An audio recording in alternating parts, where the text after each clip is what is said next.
Is it just a wind-up wheel and the stilts go up? It's like a proper, basic IKEA jobby. Hey, if it works, it works. Yeah, no, it's great. I love it. Some super alien dude. Yeah. And he was really good at Kung Fu. So how do you want to play this one? Yo, what's going on, guys? Rhys here from More Than Lifting with the More Than Lifting podcast. Conversations about calisthenics, gymnastics, bodyweight training, all that good stuff. I'm Rhys, a personal trainer from the UK and founder of More Than Lifting, and in this episode we got Thatch back. I'm joking. I've mentioned you recently in the podcast and saying about Thatch, and I was laughing about it by myself in my little cave where I record. So funny. I haven't heard that for so long, and then I actually recorded a podcast with our mutual friend MTL80 earlier this week. And he dropped a Thatch on me as well. Like, Mr. Thatch. I was like, good God, I haven't heard that for a while, and now I get a double bash of it in 2 weeks. Man, I hope Nick's well as well. He messaged me the other day. I need to have a chat with him, a little catch up, get on a Zoom session. The three of us should get a call going. I'm still feel we have to do monkeys in space. I think it's going to happen one day. We should do monkeys in space. That's a good excuse just to have a chat. But you, we're not going to talk about monkeys in space now. It's too. But we're talking about. Oh my God! I just haven't heard that shit in so long. But monkeys in space should happen. Yeah, it will happen. It will happen. Let's not tell anyone out there what monkeys in space is. Yeah, no, it's a secret. Later. Secret squirrel. So, I haven't had anyone else on the podcast in a while, actually, either, Chris. So we're doing a joint episode, which is going to be turning up on both of our shows. So if you're listening to Chris's one, hi, my name's Steve. And if you're not, then you already know my name's Rhys. So so what have you been doing, Chris? Have you been training? I've been on a maintenance, Chris, recently. Really? No, my training's changed quite a lot.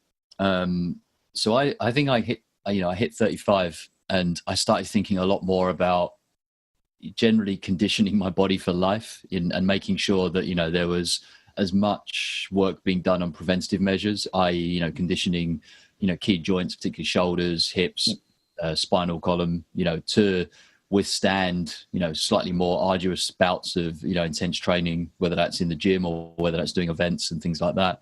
And just really getting, I've always been very mindful, as we talked about in prior episodes, about, focusing on mobility, flexibility, just good movement and, almost prehab based work, to make sure you're looking ahead that, something, a demand I place on my body could cause some complication or could cause some stress that may result in injury if I'm not, doing the best I can to prepare my body for that possibility.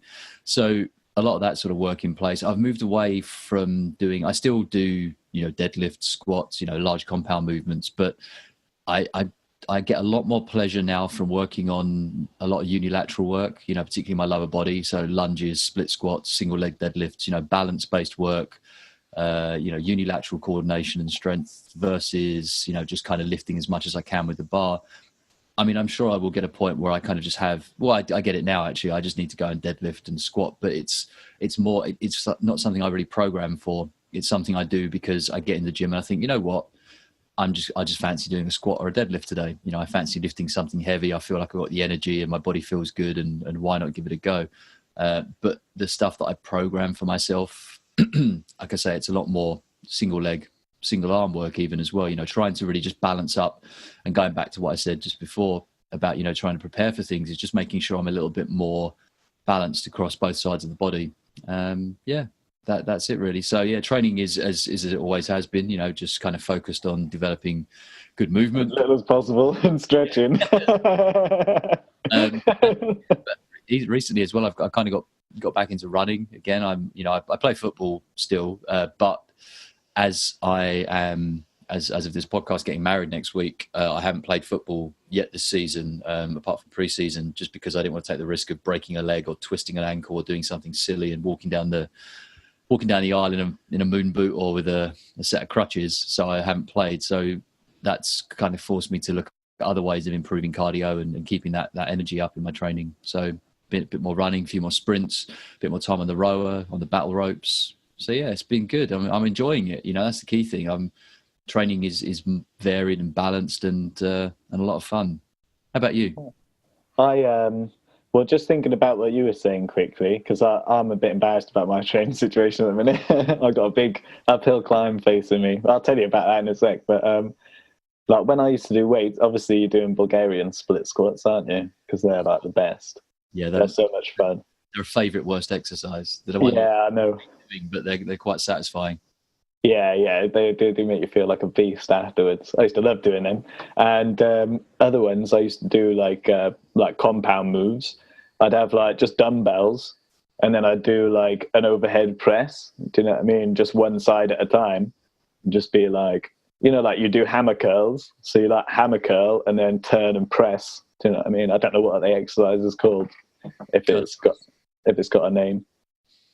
What is it? Curl and press. So just a bicep curl into an overhead press. Oh, weights are so simple, aren't they? There'd be some crazy name for that in calisthenics. It'd be called like a shark press or something like that. Yeah. Curls. Yeah, dragon curls. Yeah, exactly. So I didn't expect it to be a curl and press because it's too simple, isn't it? It's not like, it doesn't sound like... That's what I'd call it. A curl and press. It's got to be, hasn't it? I mean, what else would you call it? Curl to press. So you curl into a press. So I used to do them, and I'd just be like, just do one side, swap around, do the other, and like they were one of those exercises I used to love doing that would really help balance me out. And you don't have to overload it either, because it's not like you're lifting a massive barbell or anything. It's just whatever weight you fancy on your dumbbells. It can be a low weight. You can push the limits of like some higher weight or whatever. But stuff like that I used to really enjoy doing. Weights were fun sometimes. Well, they are, and this is something you'll appreciate. Is yes, I do a lot of external loading stuff. Whether it's probably, like I said, a lot less barbell work now, mostly dumbbells, kettlebells, but a lot of stuff.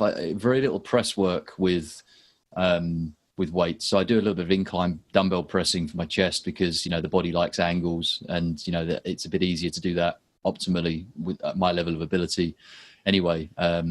To be able to kind of really push myself with that. But, I do so much more with like press up work now, whether it's deep press ups, elevated, upper body elevation, lower body elevation. 100 push-up challenge. I haven't done 100 push-up challenge for a while, but so that sort of premise would be cool. I have sessions where, I'll just kind of go really, really high volume just to kind of knock them out and build the endurance. Other times it's really slow, steady, very, deep full range work. I saw actually, a post you put up, I think, on Instagram about deep press ups, and that just kind of inspired me to start focusing on optimizing range a little bit more. And also it helps with things like dips, because obviously my shoulders get used to that fuller range and that anterior load. But also it's a great way of kind of really feeling into your upper back, your scapular region and what's going on there, and kind of pinching back and just controlling and stabilizing that part of the body as well. I enjoy a lot of that sort of stuff. Obviously handstand presses, still a fun, if not maximally used part of my programming, just in terms of, I think it's more laziness than anything else. I love doing handstands, but I obviously have to do a bit more prep and warm up before I do them versus more standardized training. So whereas for me it's more like just pull it out of my pocket wherever I am, like because I put the time in on it though. But that's what it is, isn't it? It's that time. Well, I'm an old man now, Rhys. I'm pushing 40 now, so that's so I have to look after these joints a little bit more. Yeah, I've been thinking about that recently because it's my birthday, wasn't it, like last week? I feel fucking well old now. What are you now? 28. That you're in your prime. Like, this is like, as if you're an athlete, if you were competing in a high intensity sport. A lot of people would say, you're in your prime. You should have you've got man strength now, but also you should be, still coordinated and capable enough to test yourself and recover. Exactly. Yeah, you can recover optimally. I mean, that's the other side of things that I'm very mindful of is, just listening to my body day to day. And even though I might have had a strength session planned, it's okay to say, I'm just going to maybe do some cardio instead, some low impact stuff on the bike, or, actually just do a stretch, or even just go for a long walk, something that I'm going to feel like I've achieved something that day and I've actually got some activity in, but it doesn't have to be the balls to the wall, nail myself to the gym floor workout that I had planned. Yeah. Well, the thing is though, Like I hear what you're saying, but I almost see that as like a cop out. Like I'm doing strength training today, but maybe I'll just go and do some cardio or go for a walk. Like, they're quite different, aren't they? Like the levels of them. Oh, totally. Look, and if I was okay, two ways of looking at it. Firstly, yes, sometimes there is a cop out because I'm just tired, and I'm like, you know what? I can just go for a walk. I want to go to the gym. Like I just, or the day's got away from me, and I know that's the killer at the moment is where I train because I'm so spoiled because I used to have, I've always had a fairly private training area, whether it was working as a personal trainer in the city. You had when it came to training time, like 2 PM, when it was like I loved to train, it was pretty quiet. There's no clients in, so I had a gym to myself. Then I actually owned my own gym, and I could train pretty much just on my own and have my own space and not have to wait for equipment. Whereas now I'm in this 24-hour gym, in town, which it's pretty well equipped. But if I get you get there any later than 4:00 in the day, and it's just packed, and it's just people just bench pressing and bicep curling themselves to death, and it's just not. I don't find that a particularly inspiring environment. It's not the sort of space I like to train in anymore. And I'm starting to really see why a lot of people get put off being in the gym, particularly at those kind of key peak times. So yeah, there are times when I can just make excuses. I'm not lying. I'm a human being, right? Like I can do that. But typically I'm realistic about programming. So I'll program in 3 days of proper strength training, and then mobility and stamina work kind of falls outside of that. Yeah. Well, I mean, you can only do so many anyway in a week, can't you? Like realistically. Well, yeah, exactly. But so as long as I get those 3 in, I've got 7 days to get three strength sessions in. So I don't, if it's Tuesday and I had one planned and I'm like, actually, I don't feel like it. As long as I get it in on the Wednesday, it's going to be okay. So I think you have to allow yourself that flexibility and just be adaptable to what's going on in your life and with your body at any given point. And yeah, like you say though, call yourself out when you're actually, just taking it. I'm guilty of it as well. Like, we all are. We're human beings, right? I the occasional cheeseburger and milkshake. It's like, I like certain foods. Do I want to eat them every day? No. Do I skip workouts occasionally? Yeah, I do. I fucking do, right? So shut up. But it's about I've just had a conversation for another podcast prior to this one, and we were chatting about it's about long term, right? It's about what you achieve over the next 5, 10, 20 years. It's not about this what happens this week. Yes, this week is going to lead into that, but you've got to kind of have a long term view on these things and just keep making sure you're consistently doing the right things as 80, 90% of the time, and allow yourself that bit of flexibility the rest. It's the old 80% good decisions, 20% naughty. Not naughty, but bad, Naughty makes it sound like you're all fucking doing drugs and shit. Yeah, maybe not quite that level, but yeah, it's well, look, it's better than good and bad. Like I do everything I can these days not to call things good or bad. I think you're getting too wise. That's what it is. Yeah, I'm just I'm chasing that guru status now. So anyway, so what else is going on for you at the moment? Any tweaks to diet or lifestyle? Well, my training, because I spent all summer injured, basically, was like a maintenance Chris mode. I was training like once a week when I was doing coaching, and it was like calisthenics 1 hour and then handstands another hour. So it was quite intense on my injury as well. So I was basically like just living on the edge of making it worse for that time. But like, you got to do what you got to do, haven't you? So the rest of the time I was basically living it up, like working on my website or working or the other or sleeping. But now I've got back from Bulgaria. My wrists, like I say before we started the recording, is getting a lot better. Well, it is a lot better. It's good now. Still doing some of my my bands. Got my bands here just to show you on the video. And there's 4 different levels of them, and I basically only do the first and the second one because the other 2 are so hard.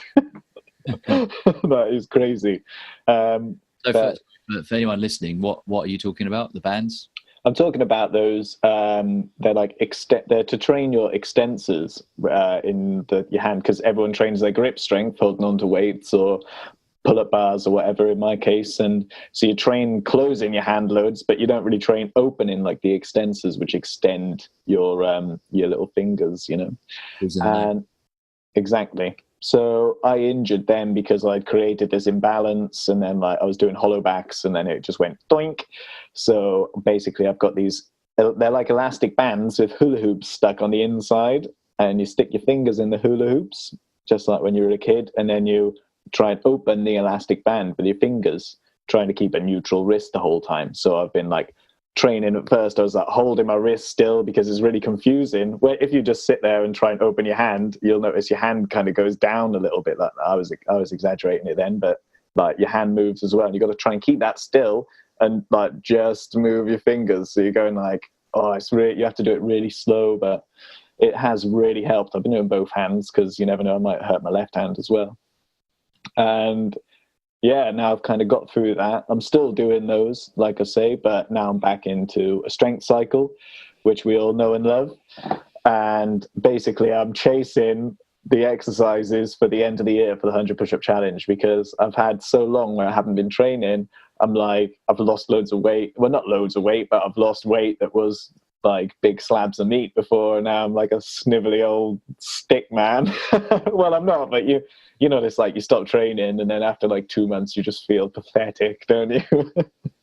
Yeah, it's a horrible feeling, isn't it? It's amazing how quick you can suddenly, when you train consistently and you're used to that little bit of a pump, and you know, feeling, you know, like you've got a little bit of lean mass on you consistently. Soon it doesn't, especially guys like you and I mean me especially, like it's hard work. And I've stopped chasing, you know, serious muscle gains. You know, I haven't got the time or the energy to try and eat that sort of level anymore. You know, for me to, you know, I have always sat fairly comfortably between probably about 73 and 76 kilos. You know, that's probably my fluctuation point. So it's about 12 stone, right? And I'm 6 foot. So but because of my frame, because I'm more ectomorphic, it's always proven difficult to, you know, I can build the muscle, you know, and I use certain training protocols to do that. So I tend to use a lot more high rep work because that tends to work better for my body type. But the eating, it's the calories. It's just, you know, trying to smash 4,000 calories a day or something crazy like that. I mean, it's less now because, you know, with age, you know, comes a slightly lower metabolic, basal metabolic demand. You know, so my BMR is probably a little bit lower now. It's probably a couple of hundred calories lower than it was previously. So between 2,500 to 3,000 calories would probably suffice. But, you know, I'm just, I don't no longer want to base my life around, you know, meals and snacks and meal prep and things like that. You know, I think when you have a dedicated goal, like you want to really seriously build some muscle because you really genuinely need to, or you're genuinely trying to lose some weight, you know, having that slightly higher attention to the details can matter. But that's when it matters, really, isn't it? It's when it suits your goal. Like when you're just training and like enjoying yourself and, you know, being a maintenance Chris, then you eat what you like, because it doesn't really matter to that extent. You know, you don't have to stress out about guzzling shakes and meal replacements and bulking things and porridge and all sorts. It becomes much like I was saying with the training earlier on, you know, looking about longevity and trying to condition and prevent injury and, you know, things going wrong. It's also about, you know, trying to eat for performance, you know, so on a day or, you know, prior to a day where I know I'm going to be, you know, doing a strength session, you know, in an ideal world, if I'm definitely going to see that session through, then it probably, you know, makes a little bit more sense for me to have a few extra carbs that day. You know, that's okay, because I'm not going to feel bloated, because where I'm training, you know, I'm going to burn that off pretty quick. You know, my body's going to absorb those, you know, those carbs pretty quick, particularly after a workout as well. Interesting fact, I've listened to an MMA nutritionist today, a guy who works with Colin McGregor, saying about how optimal it is to take caffeine after a hard workout because it helps you absorb the carbs quicker into the muscle, which is not actually a fact that I knew about caffeine. Everyone bangs on about caffeine pre-workout, you know, to try and give you the energy for the session, but actually in terms of optimizing recovery and being able to absorb more carbohydrate into the muscle and therefore, you know, give you back that energy stores ready to train again either later that day or the next day, you know, caffeine helps you. I think he said it was up to 4 or 5 times better absorption. It was something crazy. In terms really? So it balances out the cortisol that you produce for it as well. Because that's the downside of caffeine, isn't it? Like it stresses you out, essentially. It just makes you produce shitloads of cortisol. And that can be a problem. But I guess it's like everything's good and bad, isn't it? Like if you can get I personally, I think caffeine after a workout's good, but I'd prefer it before. Well, I think if you get it, it's performance, right? So maybe like, rather than doing a double espresso shot before you work out, maybe have one before you work one out. Each side. Because, you're going to have enough out of one shot to give you a little boost above and beyond your basic, base level energy at that point. And then the extra shot, for the nutritional absorption, nutritional absorption after the session, could be helpful as well. But yeah, so going back to what I was saying, trying to eat more for, to kind of be able to perform better, to make sure I've made the mistake a few times recently, actually, where I've massively undereaten. I know I have done it the day before because I'm crazy busy. And then I've gone into the gym the following morning and put myself through, not an insane workout. I don't work out at that sort of level anymore. I'm not trying to chase like, crazy gains or anything like that. But, I do the workout and it doesn't feel great. And then, a couple of hours after the session, I'm really fatigued. And then, basically for like the next 24 hours, I'm just ravenous. I just want to eat everything. It's like my body's, no, you left me short. Now I'm going to make you eat all the biscuits and all the cakes, and I'm going to make you want all the Kit Kat chunkies. Yeah, because you've not paid attention. You've not given me what I needed in advance of putting me through that. So just being more mindful about that. And look, if it gets to the summer holidays, and maybe I want to look a little bit leaner on the beach because who doesn't?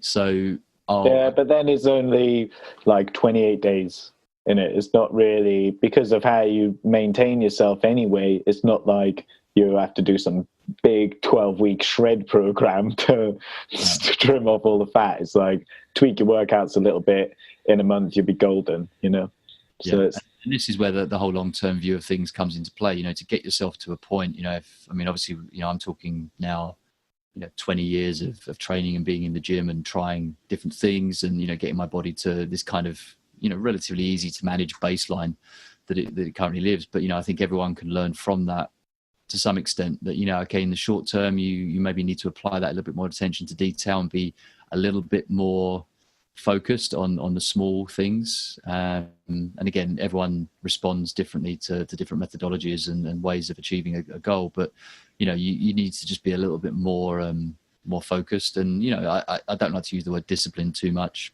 because I think it gets misused. The idea of you've got to be disciplined, you've got to be hyper focused, and, you're not allowed to even consider eating a chocolate bar because, you're a bad person. I don't and I was listening to a podcast last week where the host, who I respect in a number of ways and have learned a hell of a lot from them and the guests they have on their show, but went off on this massive rant about discipline in relation to diet. And it was almost like saying, well, look, if you can't be disciplined enough to fix your diet and just stick to, best practices consistently, then, that's on you and you're a bad person. And it kind of, maybe they didn't mean it that way, but that's kind of how it came across. And for someone who's cultivated a certain level of discipline in their life, that's fine, because that's what and that's how maybe you were built in the first place or how you were certainly raised. But, for someone who, for whatever reason, has, not had that kind of discipline. They've not, discipline isn't a natural thing. It's a learned skill that they either haven't naturally inherited or, kind of been raised with, or certainly had time or, managed to implement effectively throughout their life. You can't just say to them, you need to be more disciplined. I think that can be taken the wrong way. But, discipline in a smaller sense, let's say discipline with a small d, just it's about focus and awareness and kind of being honest with yourself about certain decisions that you have to make. Yeah, definitely. And I face a bit of that problem at the minute because with these exercises I've got to learn is 90-degree push-ups and planche push-ups. Right, and they're the two that I'm worried about because I can already do the others that are on the last week of the 100 push-up challenge. So I've got from now until like Christmas to learn these two skills. And at the minute, I've had the planche, plenty of times, and I've lost the planche because I haven't put the time in to actually master it. I've got it, and then I haven't tried to train past it. So I haven't made it an easy skill for me at any point. So that means you can end up losing it if you're not training. But 90-degree push-ups, I've never had them. And a 90-degree push-up, like you know what that is, don't you? It's a handstand to like an elbow lever and back up. And maybe explain that for people that are listening that don't know, though.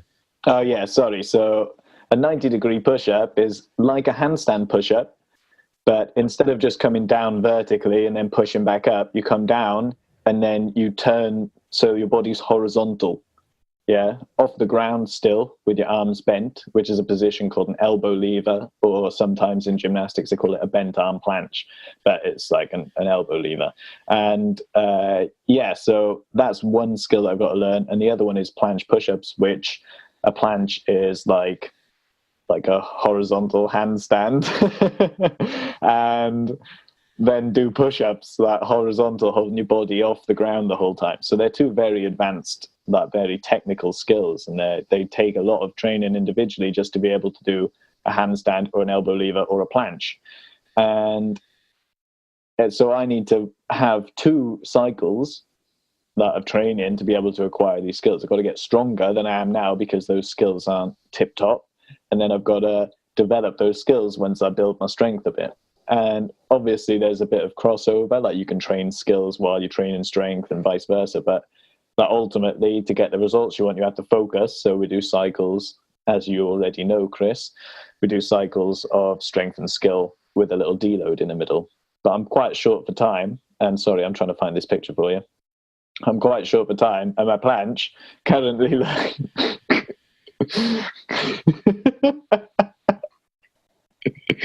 My planche currently looks like this.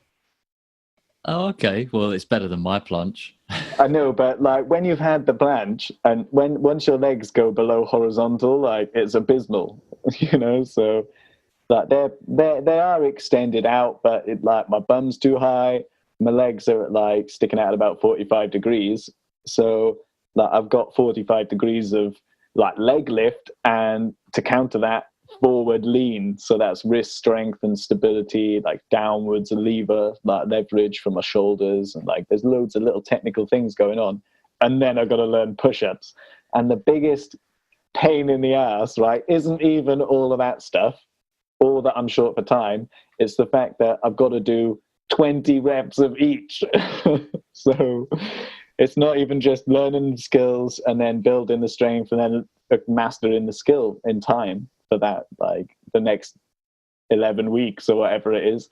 I've also got to somehow get my rep count up to 20, which is a lot of, as you know, endurance training as well off the back end of it. Like, and that could like, I'm not giving up. This isn't my cop out. I'm going to get that because I know how to, and I feel like I barely have enough time and I could manage it, you know, because I have had the planche up until like when I injured my wrist, so I could learn it again quite quickly. And the same with, I could do negatives of the 90-degree push-up. I just can't do the concentric, you know, where you push back up from the horizontal into a handstand. So they're my 2 big things at the minute with my training. Like, it's a lot of work, but it's got to be done, man. You know what I mean? Got to do it. And I'm not disheartened by it, even though it's a shitload of work. Like, it's just what it is. And I'm going to do it for the 100 push-up challenge. I'm going to get it by the end of the year. So, yeah, awesome. Sounds good, man. Well, look, you've got to test yourself and you've got to have goals. You know, that's no matter how big or small, you've got to have something that you're working towards because, you know, as I've found multiple times in the past, when it's just this, you do hit these pure maintenance phases, and maintenance itself can be a goal.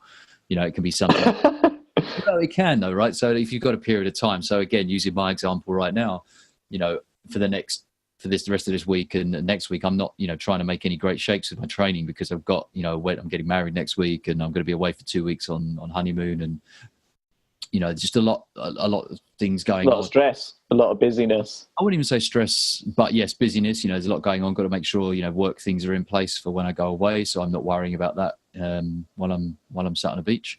And yeah, just, you know, there's the last couple of weeks have been purely about just kind of going through the motions a little bit because I didn't want to start, you know, trying to pursue anything significant in terms of the training.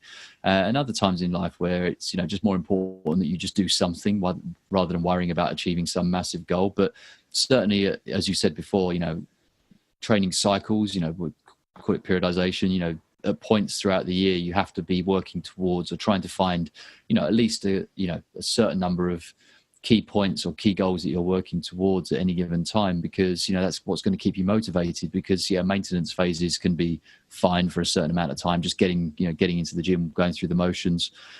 That can work short term, but actually you'll start to become very disenfranchised and I wouldn't say demotivated, but you'll just start to fall out of love with training a little bit, and it's far too easy at that point then to just not do it and just give up, and it just ends up not happening. Yeah, completely. So you just got to be mindful of that. So maybe a couple of weeks, just because that's what suits your life at that moment in time. But I wouldn't, I'd try and sort of get out of that phase, relatively quickly after that, because you want to kind of still have a focus to end of the day. Like, even if it is just like running, like it doesn't have to be like a maximal strength goal. No, not in it. And that's what you're saying. It doesn't matter. Like, now your schedule means that you can only have maintenance, because if you're too busy, like preoccupied with what you're doing in your training, then everything else will fall off. And let's be realistic, your wedding's more important, isn't it? Your honeymoon's more important. Well, yeah, and exactly. And when you've got these, you've kind of got these three life buckets, haven't you? Really, you've got kind of your health and what you're doing to manage that. You've got your relationships, your personal life in that regard, and you've got your work and your purpose, and what you're doing in your business or your career. And most of the time you can kind of keep these things, these buckets full to a certain level, to a pretty high level. You can be working in a focused way on your health. You can be attending to your relationships, and you can be driven and motivated and disciplined. There's that word again, with your work. But every now and then one of those is going to demand a little bit more of your time, and the reality is, your time and your energy and your attention. And the reality is that the other two are therefore maybe just going to have to fall back a little bit. One of those buckets is going to be brimming over, and you're going to have to let the other two slide slightly, not to the negative extreme, but you maybe just have to say, look, I need to focus on this one thing that little bit more. And for me recently, that was all about the wedding. So I had to say, okay, work wise, I had some things planned that I wanted to do before I went away, and I just had to say, I can't do those things. I have to just wait till I get back, because as much as I want to do them, it's going to draw too much of my energy and attention away from what's most important right now. And the same with the training stuff. So, those other things tick into maintenance mode a little bit. And the key thing, the most important goal that I'm working towards takes precedence, and you focus your energy there. And when I've come back from that, things will hit a more balanced state again. And I can kind of realign and refocus the goals in the other two. Yeah, exactly. Yeah. So, for me, it's just kind of all over the place at the minute in regards to balance. No, it's just like... Talk us through it. Come on, what's happening? No, it's not really. It just feels like it. The reality is there's no issues, no problems. I've got to do my training, and I've got to do all my other bits as well. Like, really, it's just switching that focus back into my training now. Like, now that I've recovered, and focusing on that, and really giving that my energy, like my mental energy, my willpower, and let everything else just tick over and carry on. Because, like, they were right. I'm not getting married soon, so I don't need to worry about that. Or at all at the minute. It's not like there's anything planned, just in case you got the wrong idea there. But share a special announcement there or something, but no, I'm not. But maybe in the future, when I do have something to announce like that, I will do a podcast again. The next episode that me and Chris jump on together will probably be when I get engaged.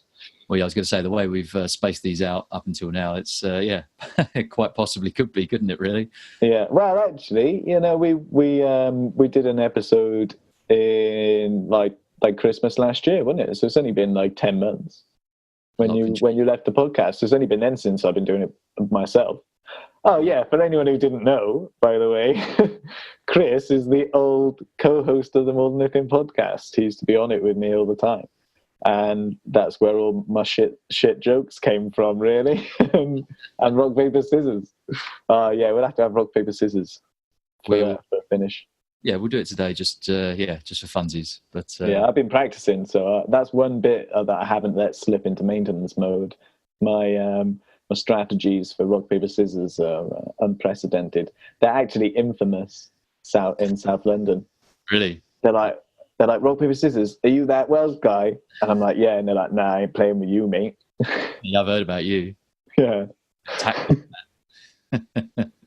Yeah. So, on the training side, I mean, I think it's always good to kind of review and reflect. I mean, obviously you've been going through some stuff with injury and rehabilitation, and obviously you've got a kind of goal ahead. I mean, are there any kind of key lessons you've learned through that experience? Anything that comes to mind in terms of your recent training exploits that you think would be valuable to share?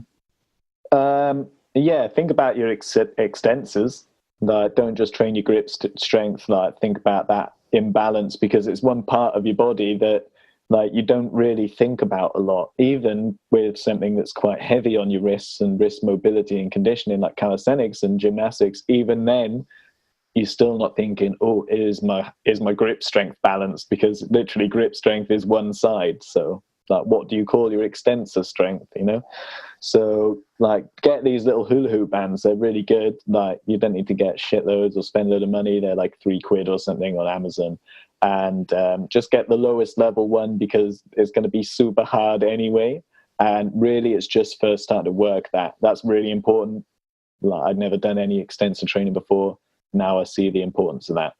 The other one is, I've forgotten what it was now. Let yourself recover as well. Give yourself time to recover. And even when you think you've recovered, don't go diving into maximal strength training again. Keep doing your rehab stuff. Take it lightly, do some lower level stuff, some conditioning, work up, as always. You don't want to just dive into some crazy shit, because you'll only injure yourself again, and then you're back to square one. And yeah, I mean, I think that's probably about it, really. Cool. Oh yeah, if you're training your a hollow back handstand, then don't do a 2-hour training session, you fucking idiot. That's another one as well. So hollow back handstand, meaning in a handstand, essentially hollowing your back by bringing the legs back over the top. Yeah, it's back flexion, and so your feet come over your head to 90 degrees. So you're bent. It's almost like a bridge, but you're in a handstand. Back extension. Back flexion, not extension. So you're going like that. That's extension. No, that's flexion, isn't it? No, flexion's forward. Yeah, but your back is that side, so that's the flexion side. Okay, either way. Rock, paper, scissors! I was just trying to get it clear in my head. I was like, hang on, I think I know what it is, but now you've told me it's something different. But yeah, okay. So a hollow back is it's where you bent over the wrong way in your handstand. You're arching your back. I think that's one. Yeah. And the description you want to understand. Okay, cool. Forget flexion and extension, because it'll come to fisticuffs. Your hands are busted, so I fancy my chances. Yeah, you do have pretty good chances. So I've got quick elbows, though. Oh, that's all right then. You just elbow me to death. It's fine. Yeah. That's cool. So, what are you doing diet-wise? We haven't talked about any nutrition stuff. Diet-wise, well, I'm trying to gain weight again, really, because I've lost weight over my rehabilitation period. So you said you sit between 73 and 76 generally. Mine tends to be 68 to 73. So there's a bit more variance, but it really is, I try to be at the higher end, because that's when it's all that's when I know I'm full of muscle, basically. Otherwise, I'll just shrink back down to 68 somewhere like a shriveled old prune. So high calories, basically, loads of nuts like cashews, hemp smoothies for breakfast, and then just try and eat clean, but try and well, I'm a fat man in disguise anyway. I just swallow up food, I'm like Taz, the whole plate and everything in a tornado of Welsh madness. So it's funny, isn't it? I've said to people for a while. So like I say, I've just turned 37, and I've been waiting for a long time for my fat man to come out. Well, yeah, because I've always had that, because of being active and because of the way I'm, my body is built. My body type, as I said earlier, being ectomorphic. I've always eaten a lot, I've always eaten a lot of food, and that's why I guess it's been hard for me to gain in the past or eat to the level that I needed to gain mass. Even getting up to like 80 kilos and maintaining that was hard. And that's only, like I say, about 4 kilos over what is sometimes my baseline. There's only one big poo away. Yeah, exactly. It goes to hell, like one lot of crap and you're gone. But I've been waiting for a long time for it to kind of catch up with me to, all of a sudden, I can't eat as much as I don't have the same appetite and the same hunger. And it just has. You go from 6-pack to like gut overnight, like proper little keg belly. Well, yeah, I did wonder at certain points if that was really going to kind of kick in. But obviously, again, because of activity levels and conditioning that I've done over the years, and just maintaining a relatively healthy lean muscle mass, it's just meant that, the body still burns pretty effectively. But yeah, it's funny, like you say that, like it is nice. I'll be honest, like the fact like I can have some really high calorie days, and it is nice. There's a good chance, I don't have cheat days, but yeah, there's, sometimes at the weekend I'll be like, what, wake up on a Saturday and I'm having a fry up for breakfast and I'm going to have a pizza for dinner and I'm going to have a couple of pints because actually I don't drink pints, to be fair. I drink bottled beer because pints just don't really agree with me. But, I'm going to have a couple of glasses of wine or something because I just want to, I'm going to have that day. But then I know the day after, I'm not going to want to have any of those things again. And in fact, probably for the next couple of weeks. Well, exactly. And I'm probably going to not want to eat the next day until about lunchtime because I'm just going to wake up in the morning and not be hungry because my body's still dealing with that stuff. And it becomes almost like a fast period, because of the amount of calories I've eaten. So the next day maybe ends up, day one's 4,000 calories, day two's like, 1,800 or something. Depending. Yeah. So, it's just triggered me, you saying about having the fat man inside, because I've got that guy's still living in me somewhere, the guy that will eat all the food if given the chance. Yeah, if it's there, it goes, if it's on the table, it's getting eaten. Yeah, absolutely. Well, you can't waste food as well, there are people starving in the world, you can't. Yeah, I actually, when I leave stuff on the plate, I actually genuinely feel guilty, like I feel bad, especially if someone else has cooked, or like if I'm at a restaurant or something. And at a restaurant, you really shouldn't give a fuck, should you? Because it don't affect anyone. Like no one cares in that respect. No one's looking and judging you. Oh, he didn't eat all of his chips. but I'll still, like, in the back of my head, it's like, don't leave the plate empty. And it's not even that's like a conscious thing. It's just almost habitual. Like you just finish. But I'm one of 5, aren't I? So like 7 people around a table, you don't leave stuff, because otherwise you don't eat. So maybe it's just that's my upbringing, maybe. Yeah, it's funny how that nurture aspect really plays in. Like I've always eaten too fast, and me and my sisters were talking about it at one point, and we realized that if you didn't eat fast in our household, there was a good chance Dad was going to eat what was still on your plate once he finished his own. He'd be like, especially if you're the son, because he isn't going to eat his daughter's food, he's going to eat his son's. He'd eat whatever was in front of him, to be honest. If you weren't quick enough, and God forbid you left the table to go to the toilet or something, because chances are it's going to be gone. I know exactly where I get my appetite from. It definitely comes from him. So But are you still following a vegetarian diet or a flexible vegetarian diet? I haven't been, actually. I haven't been for a while, and not for any. Well, at one point it was because of my work. It just didn't. I was eating when I had a chance, and it was what was available. But now that's not the case, and I'm just like, it's like 50-50. Like I don't really think about it. Sometimes I fancy meat, sometimes I don't. But it's just how it is. I'm not particularly judgmental of myself or anything like that. But in the new year, I'm thinking about being more vegetarian again. And we actually had a conversation with Chris before, because about meat and not meat as diet choices, and doing a little test and seeing what like the difference was and how I felt. And I'm thinking of doing that because my mate Ben, he does this like all meat diet. Oh, he's doing the carnivore diet, is he? It's pretty crazy. He eats once a day in the evening, and it's just a couple of slabs of meat. And his calorie consumption, just off the top of my head, is probably about 1,200, something like that. And it has been for like 7 months. And I don't know if that figure's accurate, but it's something like that. You think, oh, he's just going to wither away and disappear. But actually, he's got like bigger than I've seen him that since I've known him. He's always quite like a skinny guy, but in the last 7 months, like he's gone from skinny to like not so skinny anymore. You know what I mean? Like you can see a definite change, and it's quite like it's a bit of a shock as well, to be honest with you, because I thought at some point he's just gonna not sleep for 3 days and then wake up and eat loads of chocolate just because his body needs the calories. You know what I mean?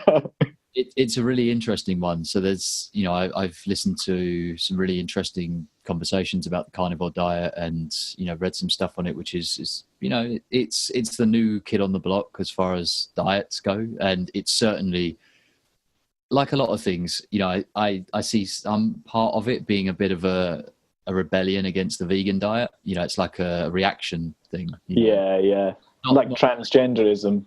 Well, it's not to say we're not going to get into that. No, the barge pile. But it's like, I'm not saying that's where it originated from, but I think a lot of people, it's become its own little ideology. And I think a lot of people who didn't like the way certain portions of the vegan community, and I'm not saying all vegans at all, it's not that black and white, how they were, purporting or misrepresenting information, and, going about their practices of promoting the vegan diet in such a way that was certainly not being done balanced in the most balanced way. Certainly it was cherry picking research, and it was promoting something as being the only healthy way to eat, and kind of taking, as a lot of these ideologies do, the moral high ground, and trying to be the ethically sound people in the room, and making people feel guilty for their choices, versus actually just having an honest conversation about diet. And I think that's where the vegan diet is very, very different to other dietary approaches, because I think that's where a lot of the kind of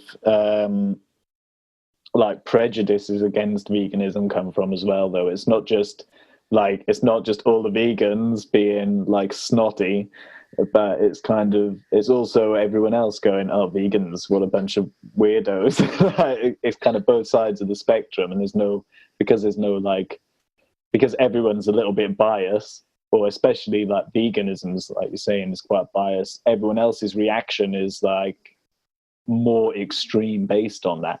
So like, oh, vegan, oh no, that's crazy and ludicrous, and what do you mean you only eat flowers and stuff like that? So I see where you're coming from, but I haven't read a lot about the carnivore diet. I just know that Ben does it, and he's had some amazing results with eat fuck all. Yeah, so my point on that was going to be the key things that have come up for me from looking into what's been written about it, and certainly the people who are advocating it, and the other people who are just very interested in it because it's quite new, and there's no long-term studies about it, right? Like most dietary approaches now, whether it's Atkins, paleo, vegan, vegetarian, there've been long-term studies to determine the efficacy of these dietary approaches in terms of weight loss, weight management, just general health and longevity. But yeah, because you need that time scale. You do, and a lot of people, I think there are some cases of people who claim to have been following a carnivore diet, a pure meat diet, for an extended period of time, like 5+ years. But it's still quite a new concept. And look, okay, fine, if you're an Inuit, if you're living in Alaska, the northernmost places in the world where your body is designed and has genetically conditioned itself over centuries and over generations to exist off meat, then that's fine. But if you've been raised in like Northern Europe or North America, or in most parts of the world, there's a good chance that your genetics have been built upon a bit of both. Upon a varied diet. So there are a lot of nutrient benefits to come from just eating meat. You can derive a lot of vitamins and minerals from meat as well. But the interesting thing will be is, so after 7 months, people can show some really positive responses. People can, they can improve some degree of lean mass if their body allows for that. I don't think I would, based on what I said earlier on in terms of my body type. And also you can look a little bit more muscular, because naturally your body fat levels are going to reduce because you're not eating as many high energy foods. You're getting fat from them, probably depending on the quality of it, but you're not eating a lot of carbs. So you're just going to look a little bit leaner and a bit more cut. So that's going to highlight muscular definition certainly as well. It's not to say you're not getting bigger, but it's certainly going to make the muscle you do have look more pronounced. So after 7 months, I mean, most of the cases I've heard of are people who've been doing it maybe for up to 2 years and haven't cited, or certainly don't seem willing to cite, any any reference to illness or complications as a result of the diet. And a lot of these people have gone that route because they've had, major issues with plant-based foods, allergic reactions and digestive issues to certain things, to the point that they've had to say, do you know what, I'm just going to cut it all out because it's very hard to pinpoint exactly what I can and can't eat. So actually, this is a great way to kind of reset to a baseline. But one of the interesting points, for anyone out there considering that as an option, fasting was considered within 24 to 48 hours of just a fast could actually reset a lot of things in terms of microbiome and issues with gut health. So there are pretty different ways to achieve the same response, and the carnivore diet's kind of presenting one solution for a lot of people. So it's going to be really interesting. I'm not writing it off at all, because as if I've learned anything about diet and nutrition, there's so much black and white, so much grey, so much nuance, and so much that applies on an individual and a personal level, that you can't write everything or anything off as being appropriate or optimal for at least a small percentage of the population. So it'd be interesting to see how that unfolds. Yeah. Well, I mean, he doesn't seem to he isn't showing any signs of changing that anytime soon. He seems happy, healthy, like full of energy. So I mean, yeah. It's going to be one that, if people haven't already experienced it or, had, seen stuff about it, it's going to come through, steadily in the next year or two, in terms of it. Yeah. And it's going to be controversial, right? Like, on so many levels. And it's going to be really interesting to see kind of, this carnivore vegan face off, where. Yeah. It's like the battle of the dinosaurs. Yeah, it's going to be fascinating. And going back to like the point I made earlier, like with vegan and vegetarian diets, if you can make these things work for you and it sits well with your ethics, then fine, have at it. By all means, do what feels right for your body and for your life. Just be mindful of, how much of the ideology you get pulled into, and how much of it you're advocating outside of what is actually reasonable in terms of trying to convince other people to follow suit. So yeah. It's not fascism. No, it's not, but it is, food on every level, whether it's, diet or just nutrition in general. Like, there's a phrase been coined for, the ideology of nutrition, like nutritionism, the idea that we have to look at food as being all about just nutrients, macros, micros, vits, minerals, protein, carbs, fats. And it's causing a lot of people to feel even more stressed about food and diet than they need to be, because it's overcomplicating what is ultimately at a base level relatively simple science. Eat whole foods from well-sourced means and you're probably going to have a pretty good diet. Then there's the other level of nuance that applies to the individual and what you're going to tolerate and have a more optimal diet on. But this idea that measuring out everything you eat and obsessing about tracking every calorie, it just doesn't. I mean, even the tools that allow you to do that, the MyFitnessPals, you can have a swing either way of like 25% of accuracy on calories on these trackers. Yeah, especially from just like scanning barcodes. Yeah, because it doesn't take into account a lot of things like the actual nutrient content of that specific broccoli, because it does vary, just in nature. Well, and how we understand, we kind of have a rough idea of how a calorie is burned, but that's again not within a human body, and it's again not taken into the variance of all the different types of human bodies there are. The 7 billion now, or nearly 8 billion of them there are on the planet. So everyone's response to a calorie could be very, very different, although albeit in tiny percentages of difference, it can still be different. So you have to be very careful about using that as the only marker. So anyway, that was a little rant on food that I wasn't expecting. So nice to go off a tangent. Yeah, well, food's an interesting one and it's ever changing as well. Like you don't need to stick with something just because you started doing it. Like me being a vegetarian, I was vegetarian, like pretty strict for 2.5, 3 years, and now I'm not. Like, the vegan police aren't coming round to lock me up.